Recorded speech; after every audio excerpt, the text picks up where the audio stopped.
دیکھو یوسف علیہ الصلاۃ والسلام کو بادشاہ کی خوبصورت جو عزیز مصر تھا اس کی انتہائی خوبصورت بیوی نے کمرے میں بند کیا اور اپنی طرف زنا کی دعوت دی. آج کا کوئی لبرل ہوتا نا کہتے ہیں ایکچولی ایک آدمی مسافر ہے, ایکچولی رشتہ ملنے کا بھی چانس نہیں ہے. ایک صاحب نے مجھے کہا کہ میں ہاتھ سے اپنی خواہش پوری کرتا ہوں, ایکچولی میں کیا کروں, میری شادی نہیں ہو رہی. مفتی صاحب یہ ٹوپی ڈرامے جو آج کل ڈاکٹروں نے بھی باز لگا دی ہے اس کام پہ لوگوں کو. میں نے کہا میرے بھائی قرآن مجید میں اللہ کا حکم ہے الا علی ازواجہم, مرد اپنی خواہش بیوی کے علاوہ کسی اور راستے سے پوری نہیں کر سکتا. اچھا مسئلہ حیا کے خلاف ہے لیکن بتانا ضروری ہے, زوجہ سے کے ہاتھ کے ذریعے انسان ڈسچارج ہو سکتا ہے. حیا کے خلاف مسئلہ ہے لیکن یہ بہت پوچھتے ہیں لوگ, کچھ مسائل بولتے ہوئے مجھے خود ایک دماغ پہ بوجھ ہوتا ہے.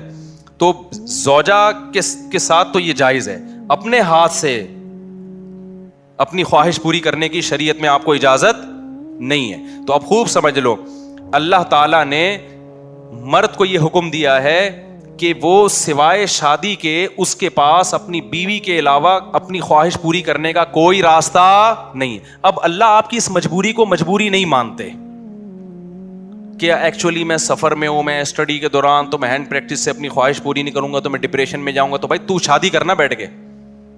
اگر آپ یہ کہتے ہو کہ مجھے رشتہ نہیں مل رہا تو اپنا معیار گراؤ. آپ بولو کہ میرے اسٹینڈرڈ کا نہیں مل رہا تو اسٹینڈرڈ کیا کرو, بولو نا کم کرو. آپ اللہ میاں کا یہ حکم ہے, اپنا اسٹینڈرڈ کیا کرو, آپ کم کرو. یہ بھی قرآن میں ہے وَمَن لَّمْ يَسْتَطِعْ مِنكُمْ طَوْلًا أَن يَنكِحَ الْمُحْصَنَاتِ الْمُؤْمِنَاتِ فَمِمَّا مَلَكَتْ أَيْمَانُكُمْ. اللہ کہتے ہیں کوئی آزاد عورت شادی کے لیے خاندانی عورت نہیں مل رہی, کسی کی باندی سے شادی کر لو. عرب میں باندی کا لیول بہت کم ہوتا تھا, اور اللہ نے فرمایا ذَلِكَ لِمَنْ خَشِيَ الْعَنَتَ مِنكُمْ, جس کو زنا یا برائی کا خطرہ ہے نا وہ یہ کام کرے.